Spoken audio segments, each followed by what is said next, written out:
Honorable members, I rise in deep anguish to place on record the way this August House is being subjected to sacrilege, and that too propelled by a sense of competition among some sections of the House since the commencement of this monsoon session. Everything said or done violating, hurting or destroying this sacredness of any place amounts to an act of sacrilege. We are a land of temples, churches, mosques and gurudwaras. These are holy places with demarcated sacred areas which are known as sanctum sanctorum. The Parliament, the apex legislature of our country, is regarded as the temple of democracy. The table area where the officers and reporters of the House, the Secretary General and the presiding officer are seated is considered as the holy sanctum sanctorum of the House. A certain degree of sacredness is attached to this place.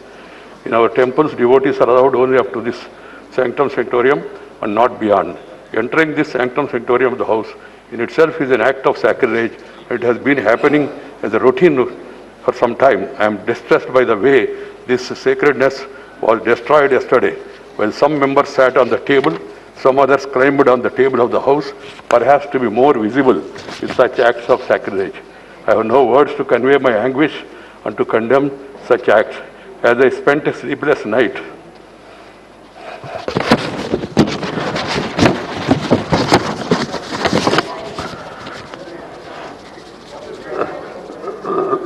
last night, I struggled to find out the provocation or reason for forcing this August House to hit such a low yesterday.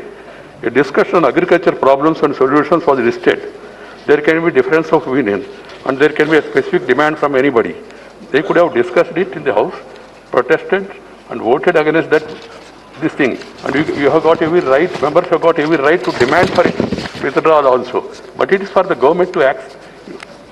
You can't force the government to do this or not to do this. Different kinds are admitted by chair.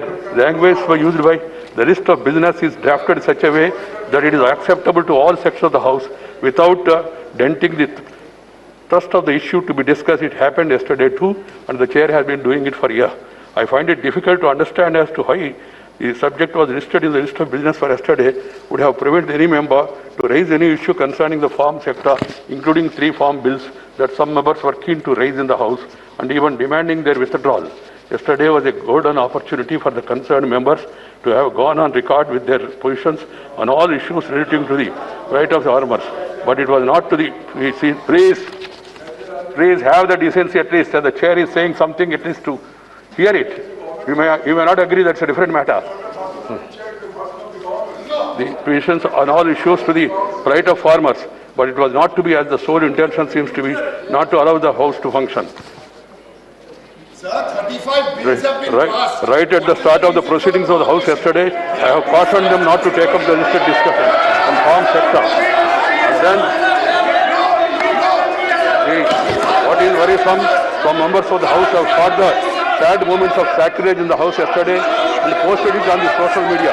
By doing so, they only ended up showing the people to the extent which this August House can degenerate to the newfound competitiveness and aggressive disruption by some sectors.